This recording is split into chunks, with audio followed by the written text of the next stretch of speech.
오늘 제목은 신령한 젖을 사모하라라는 제목을 가지고 말씀을 전하려고 합니다. 갓난아이는 아무거나 먹을 수가 없습니다. 갓난아이가 먹을 수 있는 것은 오로지 엄마의 몸에서 나온 젖 외에는 잘못 먹으면 장에서 탈이 나서 설사와 구토를 하게 되어 있습니다. 얼마 전에 여러분은 이런 뉴스를 보신 적이 있습니다. 20대 후반의 젊은 부부가 자기 아이의 우유병에다가 우유 대신에 소주를 넣어서 그것을 밥으로 먹인 거예요. 한 번이 아니고 그걸 계속해서 먹이다 보니 아이가 죽은 거예요. 그래서 그 아이를 부검을 해보니 소주를 먹여서 죽이는 거예요.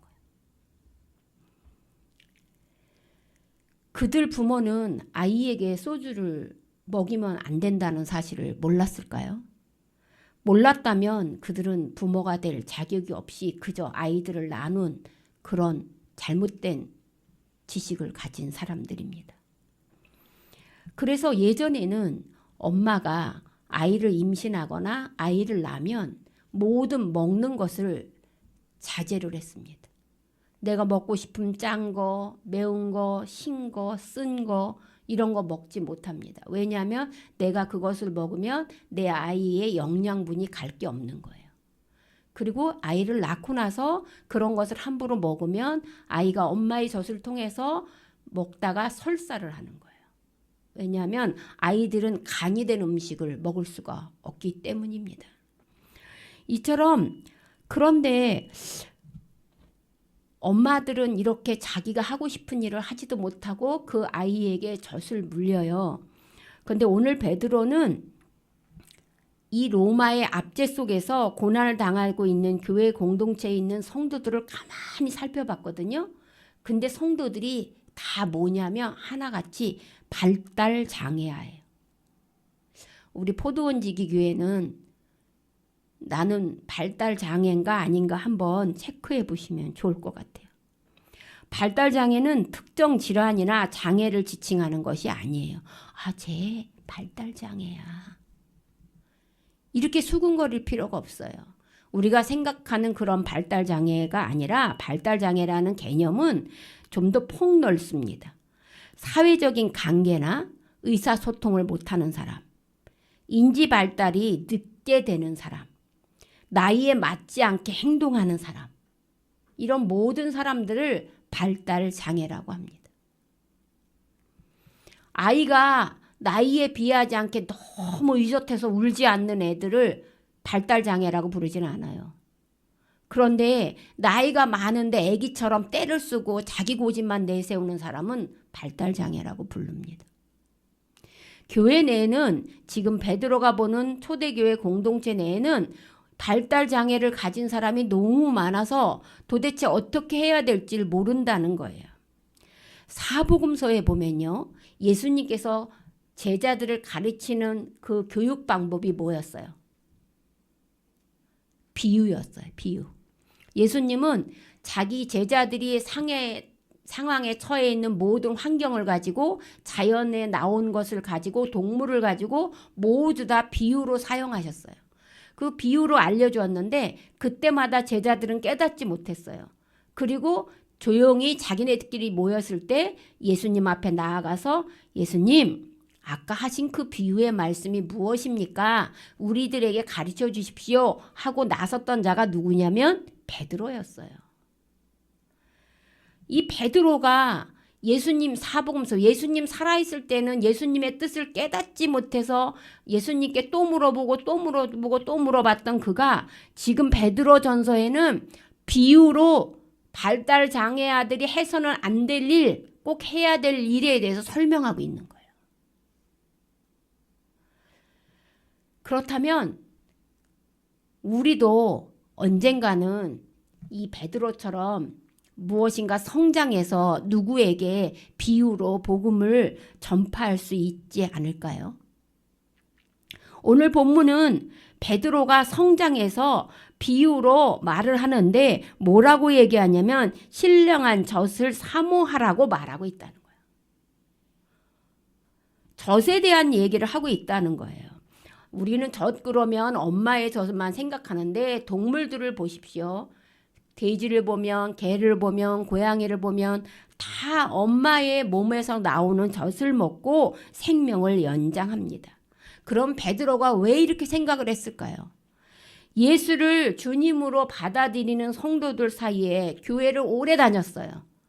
그런데도 불구하고 도무지 바뀌지 않아. 그런 사람을 발달장애라고 얘기해요. 그 다음에 직분이 받으면 받아도 집사, 권사, 장로, 또한 교사, 성가대, 무슨 전도팀장, 국장, 별 직분을 다 받아도 아무리 봉사를 매일매일 와서 교회에 살아도 도무지 신앙적으로 자라지 않는다는 거예요. 그러면 우리는 그런 사람들을 믿음 좋은 사람이라고 얘기하잖아요. 우리는. 그런데 베드로는 그런 사람들이 발달 장애아라고 얘기한다는 거예요. 성장하지 않았다는 거예요. 그러면 오늘 베드로는 도대체 무슨 얘기를 하고 싶어서 이렇게 신령한 젖을 사모하라고 젖에 대한 얘기를 하냐는 거예요. 자, 보면은 아이는요, 오로지 자기의 생명을 유지할 수 있는 방법이 뭐예요? 엄마의 젖밖에 없는 거예요. 그래서 아이는 뭐예요? 끊임없이 울어요. 끊임없이 웁니다. 젖 달라고 계속 울어요. 그러면 처음에 요즘 엄마들은 이제 요즘 엄마와 옛날 엄마의 차이가 요즘은 우유를 먹이고 예전엔 젖을 먹여서 그런지는 몰라도 엄마가 바쁘면 그 아이에게 젖을 물릴 시간이 없어요. 그래서 아이가 끝까지 울어야 이제 애가 꼴딱꼴딱 넘어갈 때야 엄마들이 와서 걔에게 젖을 먹이는 거예요. 그 젖을 먹이는 것을 오늘 뭐라 그러면 사모하라고 얘기하고 있어요. 사모하라. 자, 그러면 사모한다는 말의 의미는 뭐예요? 이걸 사전으로 찾아보면요. 갈망하는 거예요. 갈망. 그러니까 내가 갈증이 일어나서 그것을 원한다는 거예요. 아이가 엄마한테 젖을 달라고 갈망한다는 거예요. 이게 사모한다는 거예요. 그러므로 우리도 엄마한테 젖을 달라고 끊임없이 울었던 그 아이처럼 우리도 어떻게 해야 돼요? 끊임없이 울어야 돼요. 그럼 우리가 신앙인들이 끊임없이 우는 게 뭘까요? 기도예요. 내가 끊임없이 울어야지. 그래야 듣고 우리 아이가 배가 고프구나. 그러니까 젖을 먹일 준비를 엄마가 한다는 거예요. 근데 여러분 너무너무 아이러니하게 믿는 신앙인이라고 하면서 어려운 일이 닥쳤을 때 아까 집사님 기도했던 것처럼 어려운 일이 닥치고 평안한 일이 있고 좋은 일이 있으면 우리는 기도하지 않아요. 기도는 기도 시간에나 하는 거야. 시편의 150편 6절 말씀에 호흡이 있는 자마다 찬양하라 그랬어요. 그 찬양이 기도거든요. 두 번째는 내가 막 울었어요. 아이가 막 울어서 엄마가 젖을 물렸어요. 그럼 여러분들은 아직 젖을 물려본 엄마가 아니고 또한 남자분이기 때문에 모르지만 아이를 키워본 엄마들은 알아요. 아이를 젖을 물리면 엄마만 힘든 게 아니라 아이도 힘들어요. 왜냐하면 그 아이가 그 젖을 빨기 위해서 얼마나 힘을 쓰는지 그 젖을 1시간 먹고 나면 아이의 온몸에 이마에 땀이 송글송글하게 맺혀요. 여러분 어린아이를 한번 보시면 알아요. 그 아이가 그 젖을 먹기 위해서 얼마나 힘을 쓰고 애를 쓰는지. 그러면 우리가 신령한 젖을 사모하기 위해서 첫 번째는 울어야 되고 두 번째는 힘쓰고 애써야 된다는 거예요. 그래야지만 그 젖을 내가 먹고 그 다음은 어떻게 돼요? 만족하니까 뭐해요? 끄해요. 트림해요. 젖을 먹고 난 아이는 트림하고 나서 뭐해요? 자요. 아이의 젖 먹는 순서에서 오늘은 우리 성경을 좀 보는 방법을 배워야 된다는 거예요. 자, 그래서 울고불고 우리가 간구했어요. 기도했어요. 그 다음에 애쓰고 힘써서 그것을 받았어요. 그리고 나서는 트림을 해야 되고 자야 되는 거예요. 그게 뭐냐? 평강이에요. 평강. 내가 목표하던 것을 이루었어. 내가 그러니까 마음이 편해야 된다는 거예요. 자, 그러므로 오늘날 성도들은 교회를 다닌다고 하면서도 이 4가지가 없다는 거예요. 도무지 울지 않아요. 애쓰고 힘쓰지 않아요. 그 다음에 트림이나 잠을 자지 않아요. 평안이 없어요. 그리고 사랑하는 성도 여러분, 그러면 젖을 먹는 아이는 결과는 어떻게 돼요? 성장합니다. 젖을 먹는다고 아이가 금방금방 자라진 않지만 어쨌든 시간이 지나면 아이는 맨 처음에는 어떻게 돼요? 뒤집기도 하고 두 손으로 기기도 하고 붙잡고 걷기도 하고 또한 자기 혼자 한 발 한 발 뛰다가 나중엔 뛰어다니기도 해요. 성장해요. 엄마의 젖을 충분히 받아 먹었기 때문에 이 아이는 성장하는 거예요. 그러므로 신령한 젖을 받은 우리도 성장해야 한다는 거예요. 그렇다면 목사님, 어렵게 돌리지 마시고 신령한 젖이 무엇이에요? 라고 물어봐야 돼요. 그것은 하나님의 말씀이에요. 하나님의 말씀을 얻기 위해서 베드로는 첫째로 말씀을 사모하고 갈망하라고 얘기하고 있는 거예요. 갓난아이가 자라나기 위해서 간절히 젖을 달라고 우는 것처럼 성도들도 자라나기 위해서 말씀을 달라고 날마다 갈망해야 된다고. 말씀을 주시옵소서, 말씀을 주시옵소서. 오늘 정 집사님이 기도할 때 뭐로 기도했어요? 말씀을 가지고 기도하셨어요.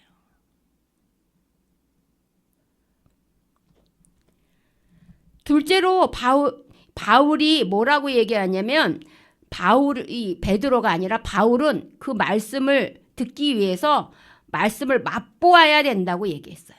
그 말은 힘쓰고 애써야 된다는 말이에요. 맛을 보고 엄마 젖을 먹어보고 먹을만해. 그러니까 애가 꿀꺽꿀꺽 먹어요. 소주를 먹이면 어때요? 먹으면 막 토하려고 그러는데 거기다가 계속 넣는 거예요. 힘으로. 그러니까 아이가 죽는 거예요. 폐가 막히고 기도가 막히고. 맛을 맛볼 줄을 알아야 돼요. 그것을 힘쓰고 애쓴다고 얘기하는 겁니다. 그러나 초대교회 성도들은 신령한 젖을 달라고 부르짖지 않습니다. 여전히 갓난아이 상태로 머물고 있습니다. 계속 젖만 달라고 떼쓰고 있습니다. 여러분, 이렇게 자기가 계속 젖만 달라고 떼쓰는, 누워서 그렇게 울면 어떻게 되는지 아십니까? 여러분, 토저라는 목사님이 계신데요. 그 토저라는 목사님이 이렇게 정의 내렸습니다. 신앙인이 성장하지 않고 항상 어린아이로 머물러 있다면 그는 살만 찔 것이다.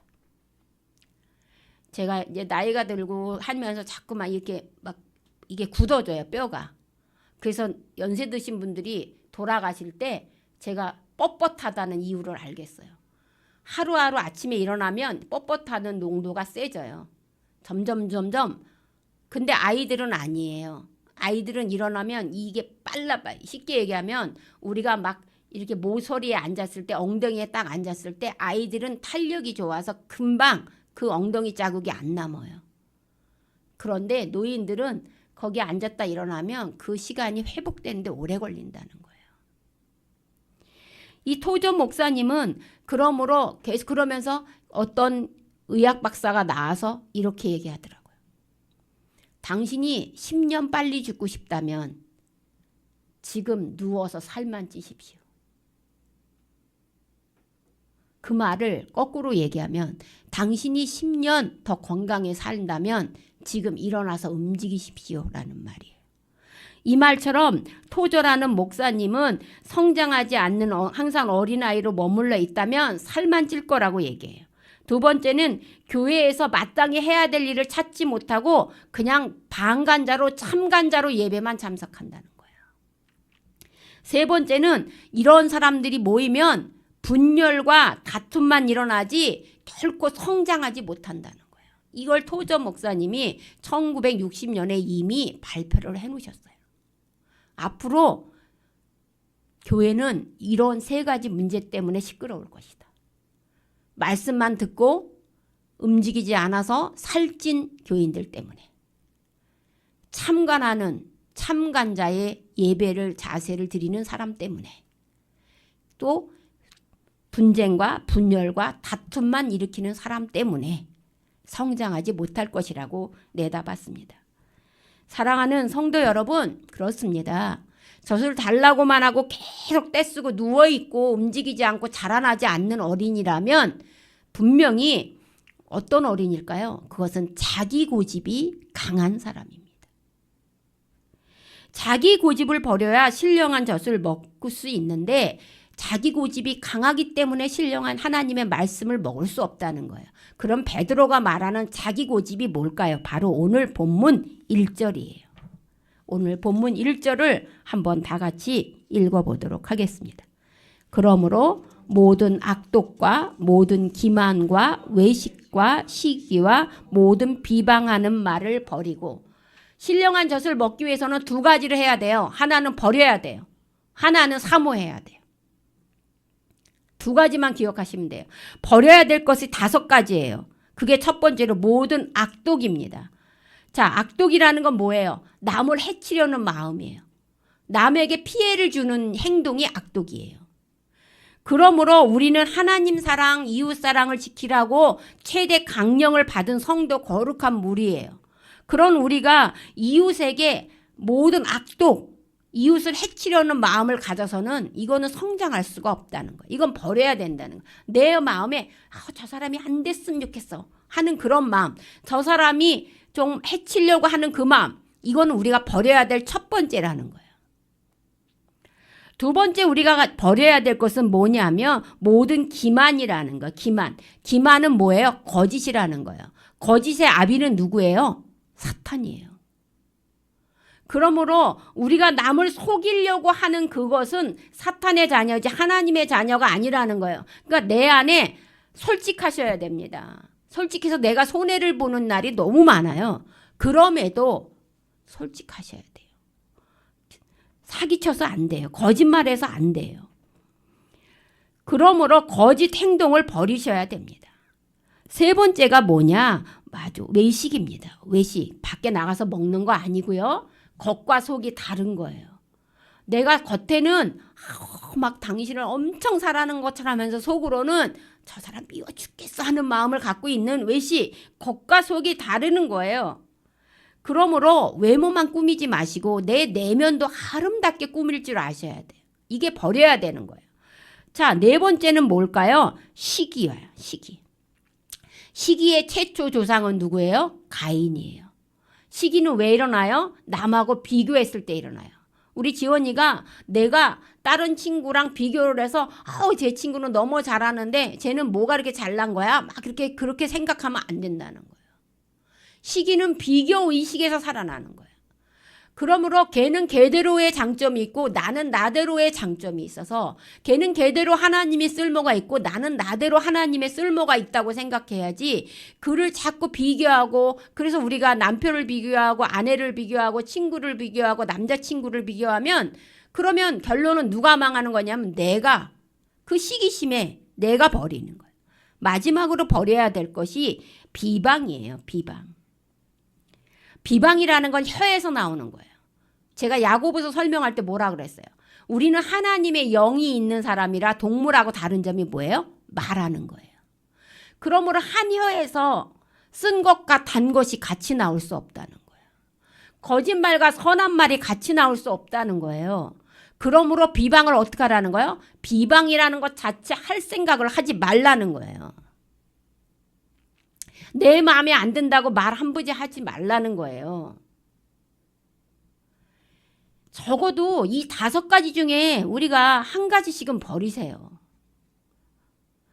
하나씩 버리는 좀 훈련을 해야 됩니다. 그냥 나는 내대로 살다 죽을래. 그러면 예수를 믿는 필요가 없는 거예요. 예수 믿는다는 건 예수님을 따라간다는 거예요. 예수님을 따라 본받아야 되는 거예요. 그래서 이런 것들을 버려야 된다는 거예요. 그러므로 그러면 무엇을 사모해야 됩니까? 2절을 띄워주세요. 2절을 함께 읽어보도록 하겠습니다. 갓난 아기들 같이 순전하고 신령한 젖을 사모하라. 그렇습니다. 베드로 전서 3장에 가면 베드로는 이렇게 얘기했습니다. 자, 신령한 젖이 하나님의 말씀이라고 얘기했죠. 근데 이렇게 얘기했어요. 너희가 거듭난 것이 썩어질 씨로 된 것이 아니요 썩지 아니할 씨로 된 것이니 하나님의 살아있고 항상 있는 말씀으로 되었느니라 그랬어요. 우리는 예수 그리스도의 씨가 있는데 그게 살아있고 항상 있는 말씀의 씨가 우리 안에 들어왔기 때문에 우리는 살아있는 활동력 있는 하나님의 말씀의 소유자들이라는 거예요.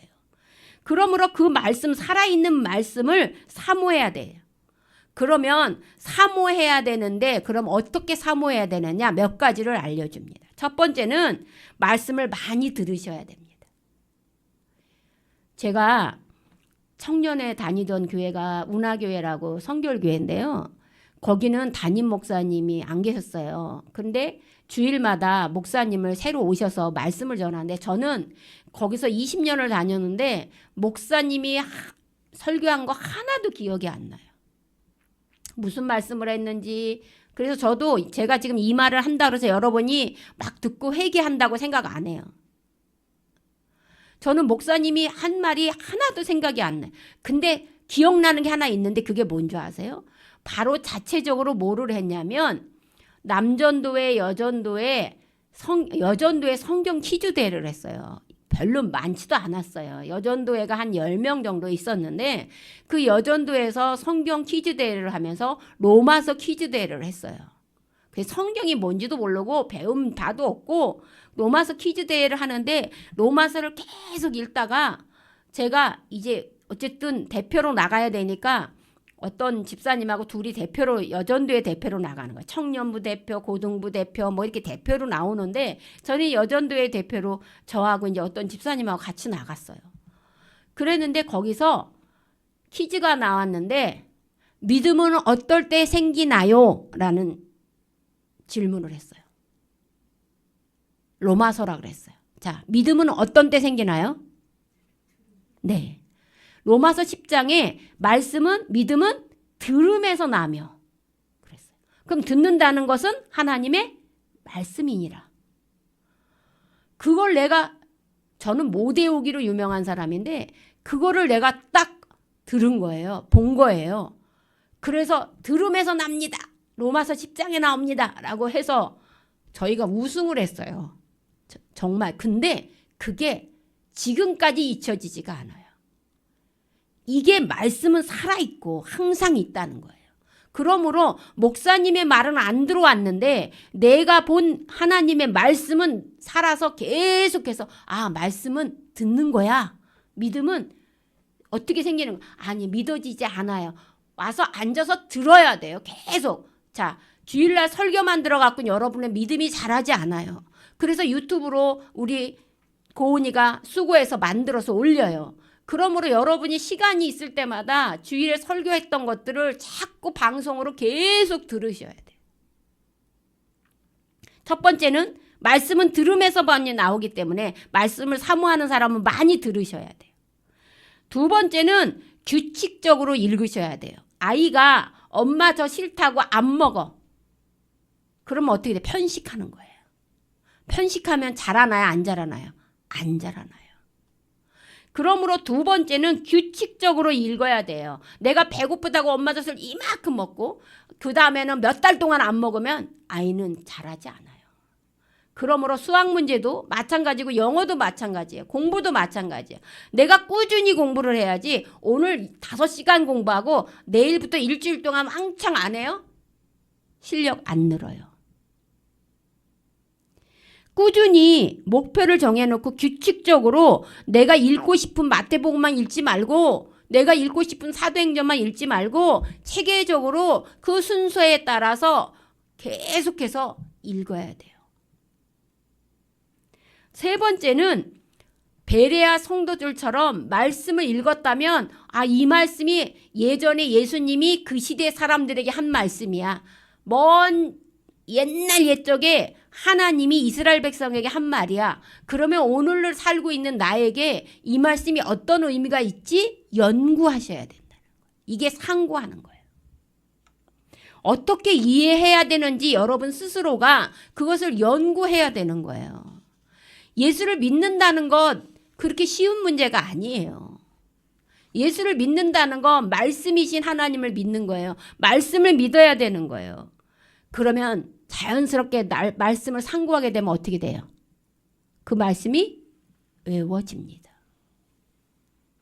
4가지의 비법을 얘기했어요. 사모하는데 하나 말씀을 항상 들어야 됩니다. 두 번째는 읽어야 됩니다. 세 번째는 규칙적으로 읽어야 되고 세 번째는 날마다 상고해야 됩니다. 그럼 네 번째는 외워야 됩니다. 상고하게 되면 외워지게 됩니다. 되새김질하는 거예요. 소가 많은 것을 자기의 육신을 유지하기 위해서는 이 식물을 많이 위에다 저장해 놨다가 꺼내서 되새김질하는 것처럼 말씀을 계속 듣고 그것을 가지고 저장해 놨다가 내가 필요할 때 하나씩 하나씩 꺼내내야 되는 거예요. 여러분 성공하고 싶으세요? 우리 교회 집사님 중에 한 분이 저에게 이렇게 얘기했어요. 나는 부자가 되고 싶어요. 그래서 내가 경제적으로 어려움 안 하기 위해서 내가 하나님 말씀에 순종해서 내가 이거를 하는 거예요. 하면서 저에게 이렇게 차곡차곡 이렇게 모았던 것을 알려주는 분이 계셨어요. 여러분 성공의 비결이 여기 있습니다. 모세가 자신의 발을 닦아주던 그 종에게 지도권을 넘겨줄 때 여호수아는 어떻게 했어요? 낮은 자존감 때문에 내가 어떻게 지도자가 됩니까? 나는 할 수 없습니다. 라고 얘기를 했어요. 그때 모세가 이렇게 얘기했어요.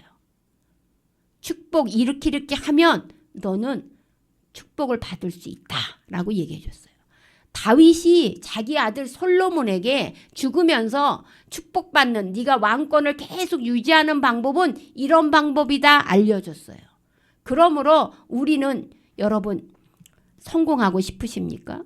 그렇다면 그 모세가 여호수아에게 전해준 성공 비법, 다윗이 솔로몬에게 전해준 성공 비법, 그것을 따라야 됩니다. 그것이 뭐냐 하면 이럴 겁니다. 이 율법책을 내 입에서 떠나지 말게 하며 주야로 그것을 묵상하여 그 가운데 기록한 대로 다 지켜 행하라. 그리하면 내 길이 평탄하게 될 것이다. 네가 형통하리라. 우리는 이 답을 알고 있어야 되고 이 답을 알았으면 실천으로 옮겨야 돼요. 흘려보내면 성공할 수 없어요. 그 말을 들으면 뭐 해야 돼요? 순종해야 돼요. 그 말을 순종할 때 형통함의 역사가 일어난다는 거예요. 이것은 틀림없는 사실이에요. 그것을 여러분이 한번 해보세요. 해보시고 그 다음에 안 되면 얘기해보세요. 사랑하는 성도 여러분, 신령한 젖을 사모한 사람은 기도의 영역이 다릅니다. 그들의 삶의 자리가 다릅니다. 그들은 하나님의 말씀을 사모해서 자기가 가진 모든 것들을 버릴 줄 압니다. 신령한 젖을 사모했기에 그 어떤 일이 있더라도 흔들리지 않습니다. 나무가 거목이 되기 위해서는 비바람이 오거나 강렬한 더위가 있어도 묵묵히 더 깊이 땅속 깊이 뿌리를 내리고 있기 때문에 거목이 되는 거예요.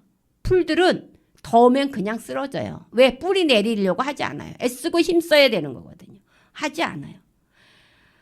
사랑하는 성도 여러분, 여러분도 신령한 젖을 사모하여 내가 생각했던 모든 것을 내려놓고 하나님의 말씀대로 사는 삶, 땅에 뿌리를 깊게 내리는 삶이 되기를 바랍니다. 그래서 더 이상 살만 찌는 성도가 되지 마십시오. 관망하는 성도가 되지 마십시오. 분열과 다툼을 일으키게 하는 성도가 되지 마십시오. 성숙해하는 성도가 된다는 것, 즉 신령한 젖을 사모하는 사람들은 어떻게 되냐면 오늘 4절에 보배로운 산돌이신 예수님 앞으로 나아가는 사람입니다. 보배로운 산들이신 예수님 앞으로 나아가는 사람, 뿌리가 깊숙이 박힌 사람은 그 어떤 어려움이 있더라도 산돌 그 자리에 있는 그 예수 그리스도 앞으로 나아가야 됩니다. 두 번째, 나아가는 것만 끝나는 게 아니라 5절에 산돌같이 신령한 집으로 세워져야 됩니다. 굳건하게 뿌리를 내리고 그 자리에 신령한 집을 세워야 됩니다. 마지막으로 신령한 제사를 드린 거룩한 제사장이 되어야 됩니다. 그 앞에 뭐라고 되어 있냐면 5절에 하나님이 기쁘게 받으실 신령한 제사를 드릴 그랬어요. 여러분이 오늘 드린 예배가 하나님을 기쁘게 여기는 그런 신령한 예배가 되시기 바랍니다. 많은 성도들이 이번에 그 독감으로 인하여 이 뭔지는 모르지만 바이러스로 인하여 어려움을 겪어서 영상으로 예배를 드리겠다고 연락이 왔어요. 그리고 이런저런 사정으로 인해서 영상으로 예배 드리겠습니다. 그래요. 그래서 제가 그랬습니다. 일주일에 한 번 보는 얼굴이고 일주일에 한 번 보는 말씀인데 나는 보기를 원하지만 사정이 그리하다면 영상으로 꼭 예배 드리세요. 그랬어요. 여러분 영상 앞에 모여있건 지금 대면 예배를 드리고 있건 여러분 모두는 다 하나님을 기쁘시게 하려고 이 자리에 와 있다는 거예요. 그러므로 신령한 제사를 드릴 거룩한 제사장이 여러분이라는 겁니다. 그러므로 여기에 뭐라고 되어 있냐면 보십시오. 우리가 여기에 보면 넘어지는 돌, 모퉁이에 부딪히는 돌 8절에 보면 부딪히는 돌과 걸려 넘어지게 하는 바위가 되지 마시기 바랍니다. 신령한 젖을 사모하지 않는 사람들은 이 부딪히는 돌과 걸려 넘어지게 하는 바위입니다.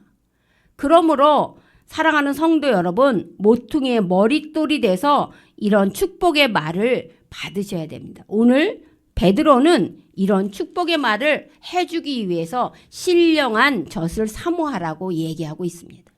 그리고 신령한 젖을 사모한 사람, 그 사람들에게 주는 축복의 말이 이겁니다. 한번 9절을 같이 읽어보도록 하겠습니다. 시작.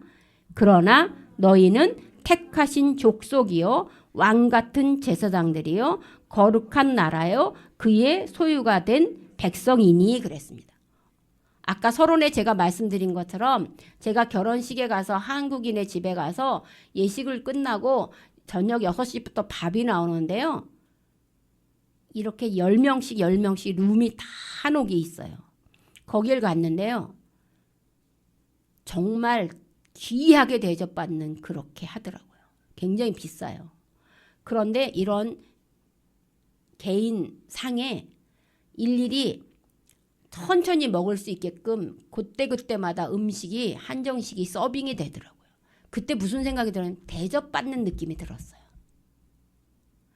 여러분 우리는 신령한 젖을 사모해서 너희는 택하신 족속이다. 거기에 많은 사람을 초대하지 못했어요. 왜요? 음식값이 너무 비싸니까. 꼭 오실 분들만 초대했어요. 우리도 마찬가지예요. 하나님이 우리를 택했으니까 여기 앉아있는 거예요. 여러분 아무리 자기가 오고 싶어도 교회에는 함부로 오는 사람이 없어요. 우리는 분명히 하나님이 택하신 족속이고 또한 왕 같은 제사장입니다. 그래서 지금 우리가 이렇게 어렵고 힘들지라도 하나님의 나라에게서는 택하신 족속으로 왕 같은 제사장으로 거룩한 나라로 소유가 된 백성으로 하나님의 축복을 받는 귀한 성도임을 잊지 마시기 바랍니다. 그러므로 베드로가 오늘 말씀해 주신 이 세 가지 택하신 족속, 왕 같은 제사장, 거룩한 나라의 소유가 된 백성의 축복을 모두 받아 가시기 바랍니다. 기도하겠습니다.